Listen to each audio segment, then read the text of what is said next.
मुलांना शाळेच्या सुट्ट्या लागून महिना झाला आणि आमचा फिरायचा प्लॅन कुठेही झाला नव्हता. पण फायनली आमचा प्लॅन आता ऑन झालेला आहे आणि म्हणूनच छत्रपती शिवाजी महाराज की जय बोलून आम्ही आमचा प्रवास सुरू केलेला आहे. आणि तुम्हाला माहिती आहे का, ह्या ट्रिपमध्ये फक्त आम्ही चौघच आहोत. सो आम्ही पोचलो आहोत दमणला आणि आम्ही राहणार आहे हॉटेल डेल्टिलमध्ये.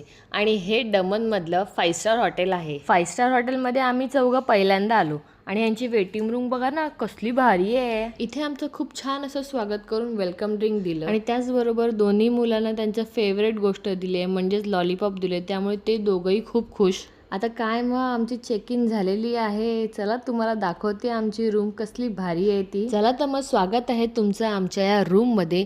सो हा मिनी व्लॉग असल्यामुळे मी पटकन रूम टूर दिलेली आहे. जर तुम्हाला डिटेलमध्ये ही रूम टूर बघायची असेल आणि अख्खी प्रॉपर्टीही तुम्हाला डिटेलमध्ये बघायची असेल तर डिस्क्रिप्शनमध्ये मी याची लिंक दिलेली आहे.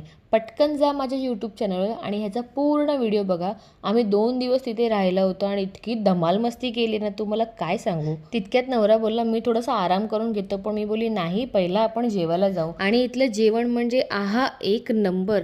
हवं तेवढं खा आणि हवं तितकं खा. जेवण झाल्यानंतर माझ्या मुलांना काही थारा नव्हते, ते आम्हाला घेऊन आले प्ले झोनमध्ये आणि त्यांची इथे फुल धमाल मस्ती चालू होती. म्हणजे कुठलं खेळणं घेऊ, काय करू, हेच सगळं चालू होतं. प्ले झोनमध्ये एवढं खेळून सुद्धा मुलं काय माझी थकली नाही. रूममध्ये येऊन आराम न करता त्यांनी पटापट कपडे चेंज केले आणि स्विमिंग पूलमध्ये उड्या मारण्यासाठी सज्ज झाले. आता एकदा काय स्विमिंग पूलमध्ये आल्यानंतर मुलं काय ऐकणार आहे का. ते अगदी संध्याकाळपासूनचे रात्रीचे 8 वाजले तरी पाण्यातच आम्ही खेळत होतो. नंतर मस्तपैकी फ्रेश झालो आणि आम्ही गेलो जेवायला. डिनर पण खूप छान होतं आणि तुम्हालाही हे डिनर जर डिटेलमध्ये बघायचं असेल तर तुम्हाला माहितीच आहे काय करायचं. सो जेवण झाल्यावर मी तर जात आहे झोपायला आणि उद्या आम्ही जाणार आहे बीचवर. तर तुम्ही उद्याचा ब्लॉग बघायला विसरू नका. तोपर्यंत बाय.